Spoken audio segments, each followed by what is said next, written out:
So, Tapos pupunta po tayo sa pinaka-BMS. Doon tayo sa real-time po. real-time display. Real-time. Yan po yung pinaka natin. Ito yung battery pack status, sir. Makita natin yung state of health niya. Okay. Ayun, sir. Goods pa, sir. Ayan, so 99.99. Almost 0.1% lang po yung nababawas. So yan ang battery health ko. 99.9%. Good morning everyone. So ngayon naman ang gagawin natin yung second PMS nitong Wuling ni Macaron. Bali ano na to June kasi dapat 10,000 kilometers. Pero ngayon magpas na ako, nasa 12,164 kilometers na. Medyo na-delay kasi merong mga lakad, may pinuntahan, dumaan yung holidays. So, hindi nagkatugma yung schedule namin ng Wuling kasi meron din silang show dun sa sa MOA. So, nung time na ready na ako magpa-PMS, second PMS, kaya sila yung mekaniko naman, yung mga hindi available. So sabi ko, sige, sa next time na lang. So hopefully ngayon, gawa na. Chinek ko naman, kinonfirm ko kay Anthony. Sabi niya meron ngayong araw, kaya nagpasked ako. Even though it's holiday today, meron naman daw. So pinasked ko na. Tapos umaga para madali matapos. Sabi naman niya mabilis lang matapos. And mamaya check natin kung ano yung mga gagawin.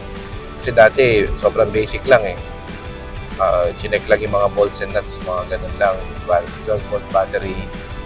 Ngayon, ang alam ko, meron ng checking ng ng main battery ng kotse. So, makikita na natin yung health ng battery, yung state of charge niya, yung battery health, kung ilang percentage na lang yung siyempre, nagde-degrade ang battery natin. Malaman natin kung below 99%, 98%, or basta may number naman tayo makukuha mamaya. So, hopefully, wala masyadong degradation kasi iniingatan ko naman yung battery nito. Tinatry ko talagang i-maintain between 20 to 80% yung charge niya para laging hindi siya stressed. So, yun. Balik na lang ako pag nandun na ako sa Wuling. Alright, be right back.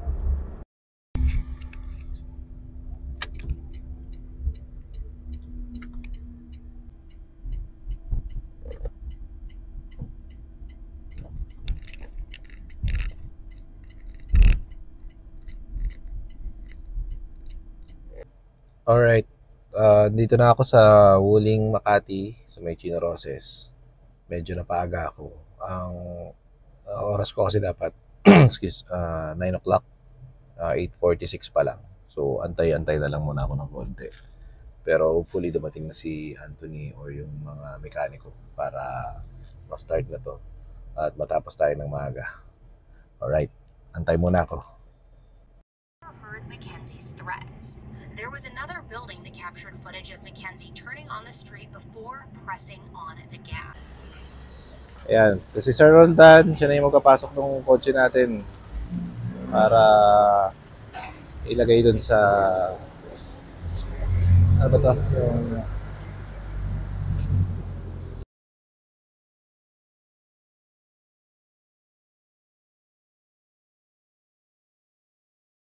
Kailan mag-isa, sir? Ayan na? May event pa kami sa MOA. May event pa kayo? Wala mo naman ako, di ba? Ako yung nagbablog. Di kasama ka ngayon, tayo dalawa lang. So, siya lang yung nandito kasi may event pa daw sila sa MOA. Siya lang mag-isa titira. So, tingnan natin kung ano mga gagawin niya. So, meron na palang bingo dito. Ayan.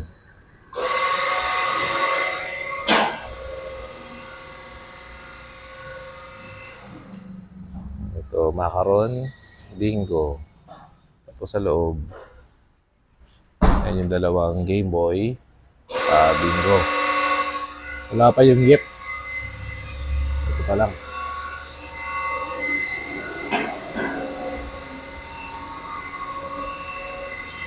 Ayan. Sir, talihin ko lang, ano ba yung mga gagawin natin ngayon? Kasi ako sir. Hindi, okay lang. Di sabihin mo lang, kahit ako na lang yung ano. Ayun, si Sir Roldan. Sige, mamaya may checklist naman daw. Tingnan natin kung ano yung mga gagawin. Okay, so habang nag-aantay tayo, may kinukuha lang sa loob si Sir Roldan. Ayan, para makita ulit natin yung ilalim. Ayan.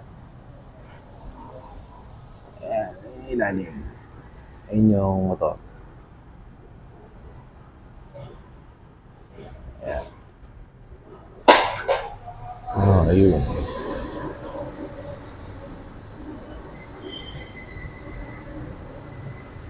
In Chinese hindi natin mababasa.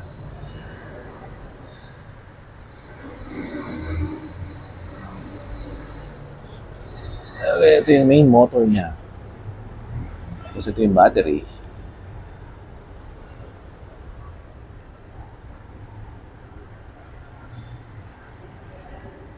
Galing, simple lang. Battery, controller, motor. Yun na. Okay, so tinanong ko kung magkano yung aabutin. Since second PMS to, may mga papalitan dyan, yung mga gear oil. Tsaka, yun, may standard na price na sila for PMS. So, ang babayaran daw natin is 3,000 lang. So, not bad na yun for second PMS or 10,000 kilometers na maintenance. So, okay na rin siya. Kasi kung yung mga ICE vehicle, like yung sa mobilyo ko, ang normal na PMS nun, nasa pinakamababa, nasa 6,000. 6,000, 8,000. Tapos, may major na PMS, usually, 14 to 20 plus thousand. So ito, since electric vehicle na, konti lang yung ano natin, yung cost natin sa maintenance. Okay, so mamaya isa-isahin natin kung ano yung mga gagawin niya. Bale, anong difference ng first PMS sa second PMS? Anong dagdag? Yung gear oil lang po. Gear oil lang ang ano. So lahat ng ginawa ng plus yung gear oil. Tsaka, i-check din yung main battery na. Opo. Yun. Lahat po ng sir, i-check yan sa main system po. Okay. So, yun yung maganda doon. Yung sa main system daw, check-in. Kakapitan dun sa OBD, no? Opo. OBD. Andyan yung scanner nyo. Opo. Ngayon, may tanong ako, yung pag-upgrade ng language, wala pa rin? Wala pa sir. Wala pa. Pero, naman daw, possible naman daw. Wala pa rin sir sa amin sir. Wala pang information? Wala pa talagang Wala pang... Oo nga kasi ang sa akin, naka-Chinese pa. Tapos, yung friend ko na a month after lang ako bumili, naka-English na yung sa kanya. Ay, yun yung mga bagong dating kasi. Oo, bagong dating Kaya sabi ko, dapat pa, nagantay na lang ako ng 1 month para English niya. Pero sabi naman ni Anthony, ano naman daw? Oo. So antay lang daw ng antay lang tayo na dumating yung software ba o ano ba yun? Software, laptop? Ano yun sir? Software. Actually, USB lang yun sir. USB lang. USB lang yun. Oo. Sasaksak lang, update na. Oo nga, parang firmware update lang naman yun Mabilis nga dapat yun Oo. Yun Sige, antayin na lang natin yun. Sana dumating this year para maganda kasi yung English. Siyempre, English. Tsaka yung information kasi like for example, dati nakabukas yung itong charging port ko habang tumatakbo. May nagbi-blink doon. Syempre, Chinese. Hindi ko na alam ko ano doon. Yung pala, nung Google Translate ko, ang sabi, nakabukas nga daw yung yung charging cover. So, maganda nga naman kung English, at least alam mo na kagad. Diba? Pero, yun nga, hopefully, this year, sa susunod na PMS, or pagka dumating, mapa-update na natin kagad yung firmware niya. USB lang naman daw yun. So, ayun. Ito, sir, gear oil. Ayan, dinidrain na yung gear oil. Tuwing kailan, sir, ang nito? Ang Every 10,000. So ako ngayon, kasi 10,000 to eh, sa 20 na to. Actually, ano na ako eh, 12,000 eh. Medyo matagal yung yung naging schedule natin, kaya lumagpas-lagpas ako. Ito na yung gear oil. Napakaliit lang nung no? Tapos 1 litro lang yun. 1 litro lang yan, no? Ang liit lang nung lalagyan niya. May alam ka na bang ng gulong nito or meron na bang nagpo-provide na ba kayo ng gulong? Oh, gulong. Pwede dito sir, kahit yung mga Goodyear. Mga Goodyear. Yung special na gulong niya. Pero may available naman ng size yan, no? Sa market sir, marami. Marami naman. Okay. Pero yung accessories nyo, kailan daw darating? Meron na kami yung matings pa lang din. Mating pa lang. Magkano yung mating nyo? Ay, di ko lang alam din. Hindi mo pa alam. Oo, sabagay. Siyempre. Hindi ka naman sales, mekaniko ka nga naman. Meron dyan, sir, may nakapagpakabit na sir, mga infotainment. Infotainment. Sir Alwin. Si Alwin. Shoutout sa'yo, Sir Alwin. Nagpakabit ka daw dito ng infotainment. Kasama namin sa group. Active siya sa group chat eh. Ayan. So, ikutin lang natin. Pakita lang natin yung So, ayan ang gulong. Yung brake. So, sinusukat din yan yung kung ilang millimeter na, kung manipis na o kailangan ng palitan. So, kailangan, tama pa rin yung, sukat niya para kung kailangan palitan, yun na, i-replace natin yung mismong disc, itong brake disc. Ito pang, tawag ito? Limutan ko. Pero, yan. Ayan, nalinis yung brake. Brake cleaner. Ano tawag dito, sir? Brake pad, sir. Brake pad. Makapal pa. So, okay pa naman. Ayun, brake pad.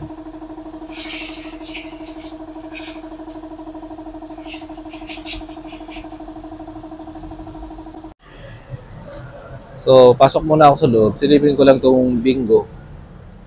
Kasi hindi ko pa nakikita talaga yung loob nito ng malapitan. Ay, nakasarado. So, hindi natin makikita. Pero, ayos. Ang ganda nung niya, oh. Yung infotainment niya. Yung likod. Malaki din. Malaki din yung niya, yung yung boot space niya sa likod. Ayos din. So, ito yung dalawang bingo. Game Boy. Black and white. Ayan. Malaki yung gulong ng ng bingo. 18560 R15. Very nice. Okay, so may dumating na huling bingo. Magpapa-update na ng firmware. Yung kasi niya, may issue yata yung about dun sa tire pressure monitor. Parang hindi siya nag-reset. So, napansin daw yun ng mga huling owners ng bingo. So, kinulit nila si Sir Jim. Tapos, ayun, nag-provide naman ng USB para pang-update nung firmware nila. So, ayun, kinabit na ni Roldan. Hindi ko lang alam kung ano pang gagawin niya. Pero, tatry kong kausapin yung girl para makakuha tayo information. Ayan. So, si ma'am, ito yung yung huling bingo niya. Merong issue, ma'am. Ano kamo yung niya? Papa-update? Yung software, hindi naman issue. Hindi siya issue. Oo. Software update lang actually. Ito, pakita ko lang ha. Ayan. So, about saan yung issue niya? I-update?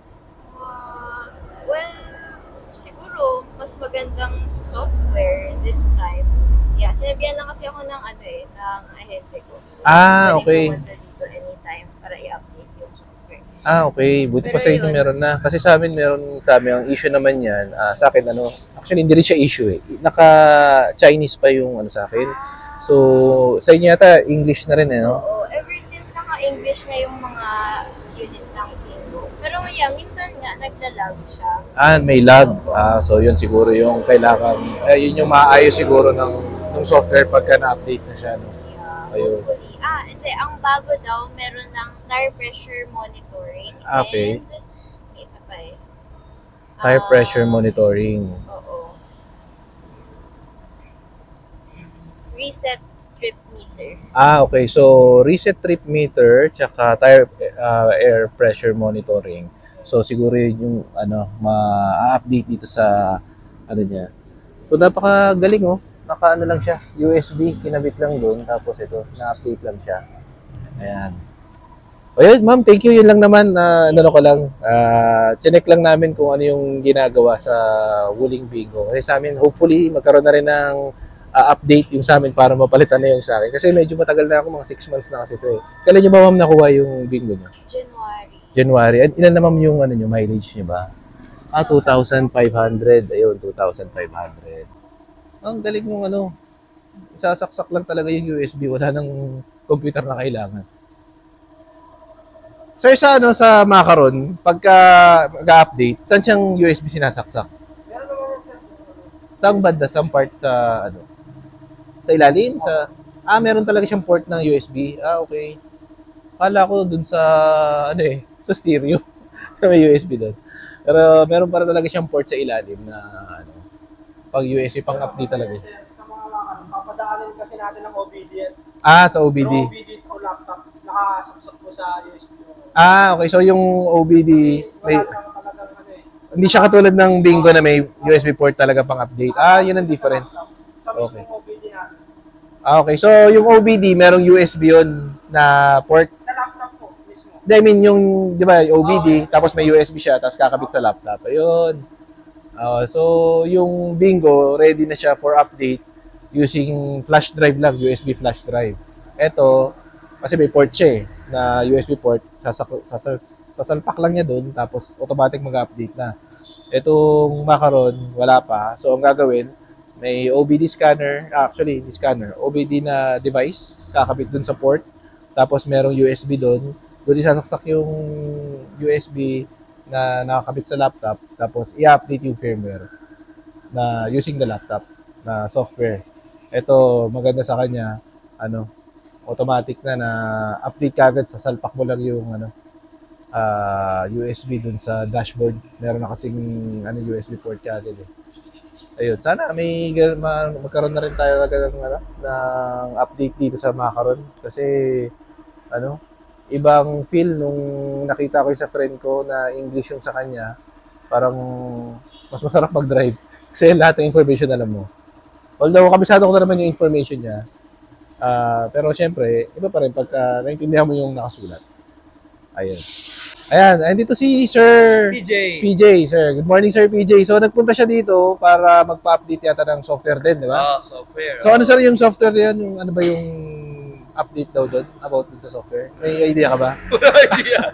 Hindi, ang sabi kasi sa akin, yung software update daw, may issue daw doon sa trip meter, hindi daw nare-reset. Tsaka yung TPMS, hindi yata lumalabas yung TPMS or yun ang... So yung update nung kaya in-inform yata lahat ng Bingo owners para may software update. Ang kagandahan sir sa inyo sa Bingo, meron na siyang USB port. So di ba nakita nyo kayo na USB flash drive sinasak lang. Tapos nag-update siya ng kusa. Etong sa amin, itong Macaron, wala kasing ganun. Ang lang sa amin sir, OBD. So yung OBD port, meron kasing OBD port sa ilalim. Lahat ng kotse may ganun eh. Para siyang port para pang-scan ng mga meron siyang kung may defect sa mga sensors sa makina mismo. Doon nilalagay. Doon kinakabit 'yun. Tapos nakadiretso kami sir sa sa computer bale. So ang kagandahan sa Bingo kasi USB na lang. USB. Case madali. Kailan niyo ba sir nakuha tong Ito yung mga sinauna eh. Mga unang batch eh. Do feeling ko isa lang naman ng batch nun. Pero mga yata, mga last week of January. Okay. So, this year lang din. Last week of January. Ito kasi September namin nakuha. Tapos, dapat Bingo rin yung kukunin namin kaso ang tagal daw antayin kasi June pa kami by January pa daw. So, buti kayo, nakakuha kayo kagad. Ito ba sir, anong version nito? Yung 300 plus? 333. 333. So, kamusta naman sir ang performance ng Bingo? Maganda actually. It's an everyday car talaga. Meron ba kayong ICE vehicle sir before yung kotse ito? Or Meron. anong gamit yung kotse ba? CRV. So, kamusta naman yung Honda. natitipid nyo sa ano? So, yeah, of course, sa gas, it's talagang makakatipid. Kasi hindi naman tayo papagas. Wala tayong gas. Libre lang. Ganun, no. So, meron ba kayo sir, ano yan? Sa bahay, meron kayong charging na Meron, nagpakabit kayo ng ano talaga? Alam mo, tamang-tama. Inun mo kasi nagbibenta ako nun eh. Nabenta ka? Anong ano sir? Anong ano niya? Meron ako yung DC na na 7kW. Kasi I've learned, correct me if I'm wrong, na yung parang yung voltage natin dito is hanggang 220 to 30, lang yata, parang gano'n. The higher kasi, I think yung mga 22 or mataas yata, I think kilowatts, mga 330 volts ang kailangan. You need a step up yata, something na gano'n. Syempre, para to medyo less complicated yung yung pag-lagay ng charger. So, ginawa ko hanggang 7kW maganda for na the yan. DC, parang gano'n. Tsaka, since dito na okay na. I was selling accessories din ng Bingo. Sa Bingo. Wala ba kayo sa Macaron or sa ano? Wala ba kayo sa Macaron tsaka sa Game Boy? Pwede ko naman in-ex. Kasi nag-umpisa pa lang ako sa accessories ng ano yun. So nag-i-import kayo sa China? Okay. Nagpaparating ako. Now, I have installed the front. Yung trunk, ano ba tawag doon? Front yata yung tawag nila doon. Yung front storage. Pwede makita natin sir yung ano? Ano ba? Medyo Magulo. Okay lang.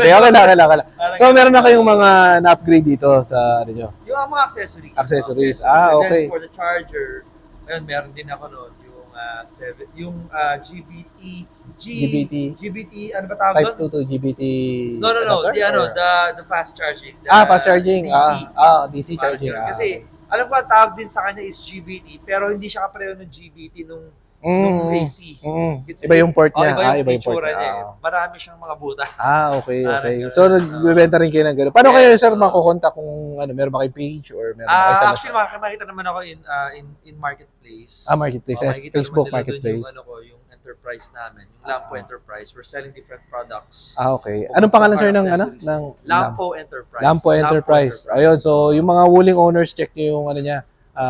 Sa Marketplace, Facebook Marketplace. Page, Lampo Enterprise. Lampo Enterprise. Matagal na ako nagbebenta actually ng mga products.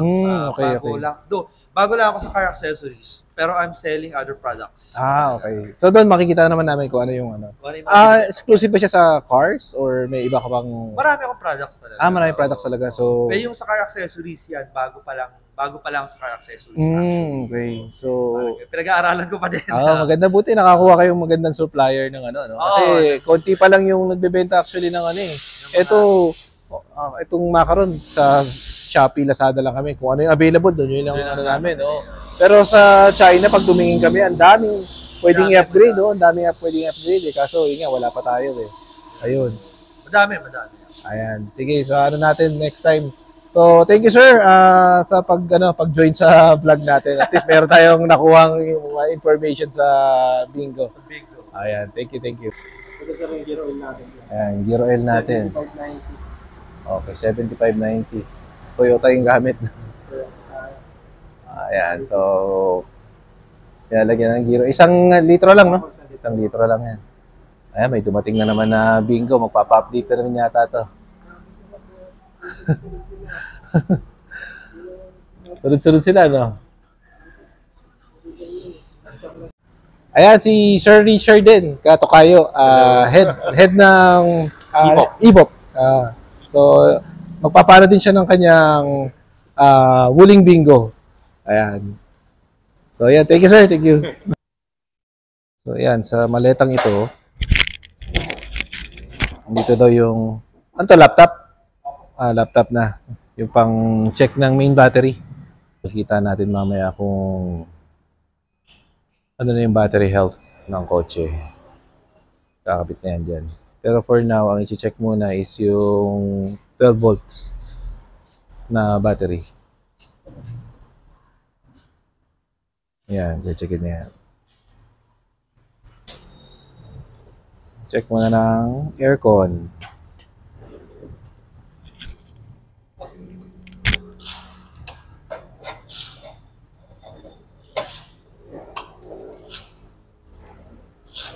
So ano ulit ang level ng low tsaka high natin? Sa ano sir, at least 30 PSI. Tapos 30 PSI. 150 to 200. 200. Hindi siya lalagpas ng 200. Okay, so 30 sa low. Tapos in between 150 to 200. Okay. Makikita natin kung tama. So, ayan ang voltage. Nasa 14. So, normal yan. Charging voltage ng ng 12 volt battery. Nasa 14.2. Kaya yan ang level niya.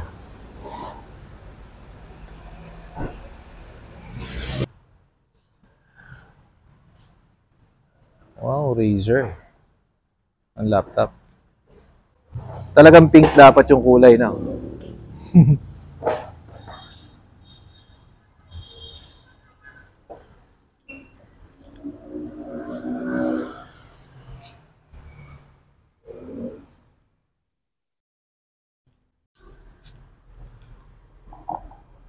Ayan, so nakabit na sa OBD port.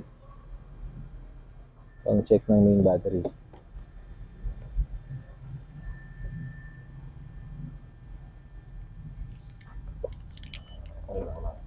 Hindi yata kita.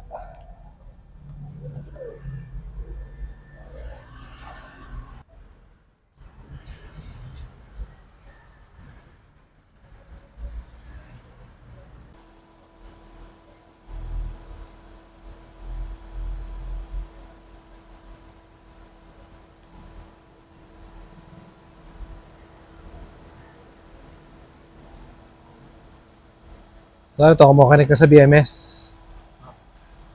Ayun sir, chassis number mo. 4923. 4923. 1923. Ayun, nabasa na niya yung VIN. Yung number. Tayo sa diagnosis. Ito sir, itong trouble code na to, normal to sir kasi normal to na nagre-read siya kasi nalulobat yung sasakyan. Pero i-clear natin yan, dapat pagka clear natin, dapat mawala na yung trouble code na yun. Okay. So, Dapat mawawala to sir. Dapat hindi na siya babalik pag clear natin. okay. Kasi pag bumabalik siya, ibig sabihin may problema po tayo. Okay. So, yan. Clear naman. Nag-check ka agad, no? Nag-check siya agad. Na-try ulit natin sir, i-vehicle diagnose natin. Dapat hindi na po siya babalik. Okay. Ano sir? Pagtapos So, hopefully, wala namang problem. So, ito yung mga chine-check niya. Anti-lock braking system, battery BMS, Yes sir, vehicle diagnose ulit. Ayan po. Ayan, so okay na siya. Instrument cluster, low speed alarm, sensor, digital, user connection, vehicle control. Ayan, so Tapos pupunta po tayo sa pinaka-BMS. Doon tayo sa real-time po. real-time display. Real-time. Yan po yung pinaka-ano natin. Ito yung battery pack status, sir. Makita natin yung state of health niya. Okay. Ayun, sir. Goods pa, sir. Ayan, so 99.99. Almost 0.1% lang po yung nababawas. so yan ang battery health ko. 99.9%. Goods na goods. Tingnan Goods natin, na sir, goods yung pa. battery cell mo, sir, ha? Oo. Kung kamusta yung status. Kasi alagang-alaga ako yung battery nito, 20 to 80% lang talaga Yun, ako. good. Ang tataas lahat, sir. Yan, ito lahat ng battery status ko. Ayan, Walang diba? mababa. Walang mababa. As in lahat, perfect. Yan ang kagandahan pagka mini-maintain sa 20 to 80% yung yung battery charge. So ayos. So ano pa yung i-check natin diyan? Ito naman, sir, sa 12 volts lang tayo. Yan, sir, charging, sir. Charging. So yan, Goods pa, sir, yung 13.9. charging natin. Ang charging voltage niya sa 14, di ba? So yan naman yung pasok pa siya. So ayos. Alright. So all in all, maganda ang kinalabasan ng diagnostics. Yan, I'm so happy kasi 99.99% yung battery health status ng Macaron ko. So yan yung kagandahan pagka mini-maintain mo ng 20% to 80% yung charge, state of charge ng kotse. Kasi pagka lumalagpas ka ng 80% sa charge or bumababa ka ng 20%, nai-stress yung battery. So, dapat within 20 to 80 ka lang palagi. So, hindi naman masama na lumagpas ka paminsan-minsan sa 80%. Kasi, syempre, pag kailangan mo minsan long drive, mangyayari talaga yun na kailangan mong i-charge na ng full. So, ang ano kasi doon, pagka laging ginagawa, magkakaroon ng cell imbalance. So, yung mga cells mo ng battery, hindi nagpapare-parehas yung voltage. Kasi sa battery pack na yan, individual cells niyan, 3.2 volts. So, minsan, may mga cells doon na bumababa. Minsan, yung iba, mas pataas, mas mababa. So, ang kailangan gawin doon, i-balance pa. Ang ginagawa ko minsan is, siguro mga every 2 weeks, pino-full charge ko siya para kung meron mang imbalance na cells, papantay siya dun sa, makakahabol siya dun sa mas mataas sa kanya. Kaya, yan, maganda yung kinalabasan, 99.9%, 99.99% yung battery health. So, halos walang degradation nangyari.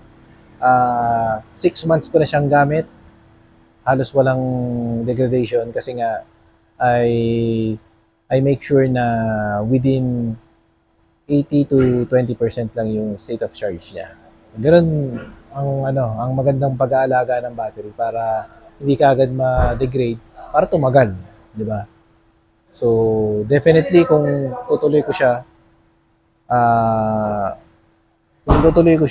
na ganun pa rin, within 8 years, wala pa rin magiging problema yan.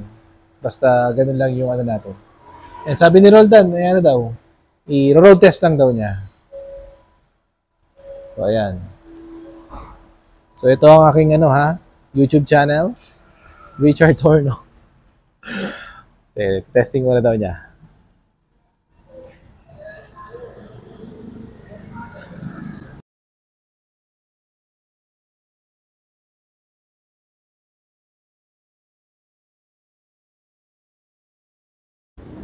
Ayun. Testing lang na muna. Alright. Ayan, nakabalik na si Sir Roldan. Ano natin kung anong sir, okay naman? Okay naman. Walang issue. So, tapos na. Okay na. So, kailangan ko na mag-withdraw para magbayad. Saglit lang withdraw lang ako para Okay. Alright, so tapos na. Magbabayad na ako kay Sir Roldan. Di ba, sir, yung resibo natin, sir, i-email na lang sa inyo ni Okay, walang problema. So, kasi ikaw lang mag-isa dito, baka wala kang So, ayan kitang-kita walang daya, 3,000. Yun lang ang ginastos natin sa PMS. So, napakamura lang niya para sa preventive maintenance. Alright, so sir, thank you. Thank you, sir. Thank you. Okay. Next time, dito ulit. Alright. So, ayan na siya. Alright, time check, 11:10 a.m. So, mga around 1.5 hours yung tinagal nung PMS. Kasi nag-start na kami mga 9:30, 9:40 na yata. So, ayun, maganda naman ang kinalabasan ng PMS natin. Kasi, ang pinaka ko talaga dyan, yung sa battery. Yung main battery natin, gusto ko malaman yung health niya, kung gaano na siya ka-degrade. So, upon checking naman nung nasa 99.99% pa. And sabi din ni Roldan, yun na yata yung pinakamataas na nakita pa niya. Kasi 6 months na 12,000, tapos halos walang degradation yung battery. Kasi nga, ang ginagawa natin, minemaintain lang natin sa 80 to 20% yung state of charge para mapanatili yung health ng battery. So, true enough, umepek naman pala yung pag-aalaga ko sa kanya. Kaya wala tayong naging problema. Ang difference lang ng PMS sa first and second, sa second may change ng gear oil, tapos may diagnostic ng yung sa OBD.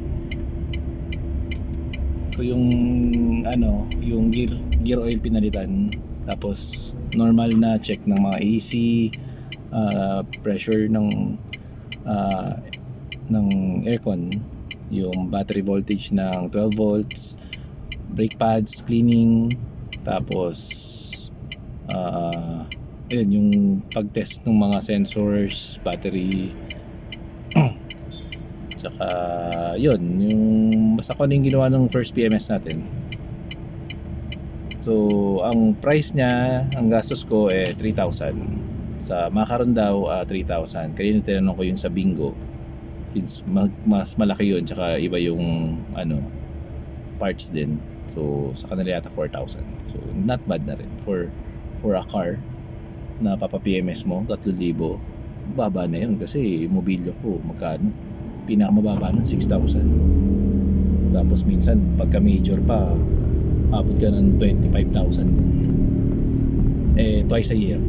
So siguro maganda ka na ng mga 25 to 30,000 pagka papa-PMS. Kaya ayun, okay naman ang kinalabasan ng PMS natin. Suabe, mabilis, at maganda yung nakita nating result, lalo yung sa battery. Yun kasi talaga yung pinaka main concern ko kung ano ba yung effect ng ginagawa ko sa kanya. So ayos naman. Alright, so thank you for watching. Sana i-share nyo tong video para makakuha tayo ng mga additional viewers tsaka followers. Sana mag-subscribe din kayo para ganahan pa tayong mag-upload ng maraming videos about wooling, particularly Macaron, kasi ito nga lang yung kotse ko, alam na kung Bingo or iba. So basta lahat ng pwede kong i-share, i-review, tatry ko ilagay dito sa sa vlog natin para makakuha ng information yung mga interested na viewers natin. Alright, so thank you for watching. Have a good day, ride safe, ingat, take care.